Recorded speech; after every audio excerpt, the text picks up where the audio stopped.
Olá, cabeças pensantes! Aqui, Hernandes, professor Hernandes.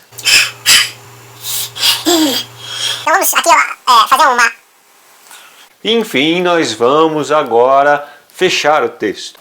A parte final do seu texto, o seu último parágrafo, a conclusão, ela deve trazer todas as ideias anteriores apresentadas no texto. E além disso, apresentar algo de novo dentro dessa ideia. E dê um plus, uma cereja no bolo. É aquilo que a gente chama de inferir ideias. E o tópico frasal do seu parágrafo de conclusão já deve instigar o leitor a querer saber onde é que você quer chegar. É algo que faz sentido em tudo aquilo que você apresentou. Se a gente fosse dividir em duas grandes partes, a gente teria a apresentação da ideia e a motivação dessa ideia, que é a conclusão. Então nós temos uma relação de causa e consequência. Quero que vocês se atentem ao seguinte: introduzir, desenvolver e concluir são ações. Por isso, não há uma fórmula mágica para você escrever um texto excelente. O que há é o treino constante de leitura, interpretação e produção de texto.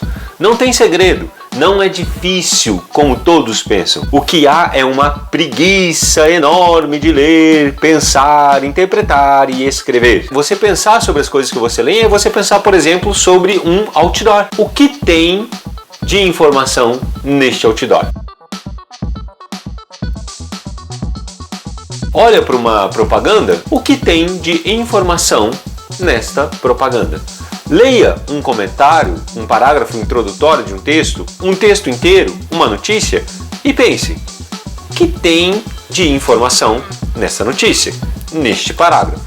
Este é um exercício de leitura e interpretação. E o exercício de produção de texto é exatamente você escrever o que se pensa ou escrever o que eu entendi. A partir disso, você vai construir um texto sólido, você vai construir ideias consistentes no seu texto, na sua conversa, no seu... Miguezinho com gatinho.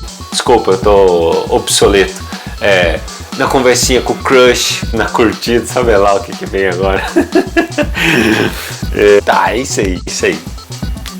E agora vamos ao grande, maravilhoso, bonito, lindo, espetacular, famigerado Padre Antônio Vieira. Então olha lá, o Sermão da 60ª do Padre Antônio Vieira é um dos textos, e todos os sermões dele são textos maravilhosos. Para fazermos uma síntese sobre o que é apresentado no sermão, nós não falamos do sermão como um todo para a gente perceber o que é que ele está dizendo. O sermão do Padre Antônio Vieira, ele parte daquela epígrafe, semen est verbum Dei, a parábola do semeador, semelhante à ação do pregador. Leva a semente à terra em 4 tipos de solo e ele vai desenvolver esse argumento falando sobre os solos pedregoso, arenoso e o solo fértil. Ele vai falar: o ouvinte é como se fosse o solo, tá? Existem corações pedregosos, existem corações espinhosos e existem corações férteis. E por fim, ele coloca: a culpa é do semeador, a culpa é do pregador. Ou seja, o pregador, por falar muito difícil às vezes, ou simplesmente por criar um discurso vazio, ele é culpado por não frutificar a palavra de Deus, por não desenvolver a semente. Vamos aí. A parte 9, para você que já pegou o PDF aí, já baixou o PDF, já leu o sermão, é importante fazer a leitura. Parte 9. As palavras que tomei por tema o dizem: Semen est verbum Dei. Sabeis, cristão, a causa por que se faz hoje tão pouco fruto com tantas pregações é porque as palavras dos pregadores são palavras, mas não são palavras de Deus. Falo do que ordinariamente se ouve. A palavra de Deus, como dizia, é tão poderosa e tão eficaz que não só na boa terra faz fruto, mas até nas pedras e nos espinhos nasce. Bom, essa foi o início da parte 9, só um trecho do parágrafo, que vocês já perceberam que ele, é eficaz naquilo que ele diz. Ele começa com semen est verbum Dei, ele vai começar a finalizar o texto dele, ele traz de novo isso e mostra durante todo o argumento que ele colocou que era as palavras de Deus caindo nos corações dos homens, e ele retoma tudo isso em poucas linhas. Para quem leu todo o sermão, fica muito claro. Ele é direto naquilo que ele diz. Ele retoma de uma forma simples, objetiva, resumida, tudo aquilo que ele desenvolveu com complexidade, de uma maneira lógica, de uma forma filosófica e reflexiva. Talvez fique um pouco mais longo esse vídeo aí. Nós vamos ler só mais um trechinho porque é muito importante. Estamos às portas da Quaresma, que é o tempo em que principalmente se semeia a palavra de Deus na igreja e em que ela se arma contra os vícios. Preguemos e armemo-nos todos contra os pecados, contra as soberbas, contra os ódios, contra as ambições, contra as invejas, contra as cobiças, contra as sensualidades. Vejam, meus caros, esta utilidade da palavra. Até então, o que ele colocou?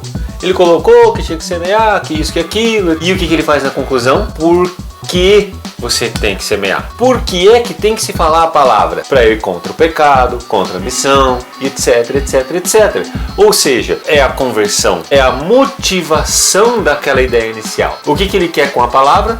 Quer converter. É exatamente ir contra o pecado. É isso que a sua conclusão tem que ter.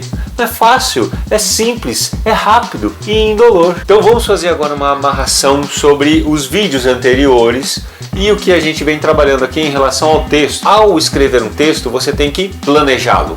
Você tem que pensar o começo, o meio e o fim.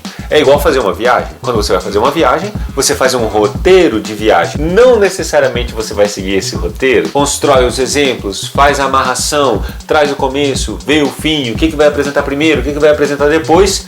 E aí constrói-se o texto. Por isso que é importante um rascunho. Não um rascunho escrito, reescrever, escrever e reescrever, escrever. Mas você precisa organizar as ideias do seu texto e como você vai desenvolver e o que você vai desenvolver em cada parágrafo.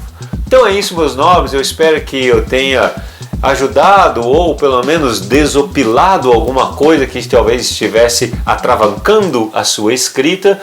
E agora treine, escreva, leia, interprete, tenha a língua portuguesa sempre ao seu favor.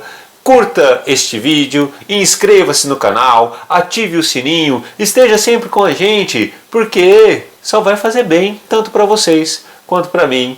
É isso aí, um abraço, até mais e tchau.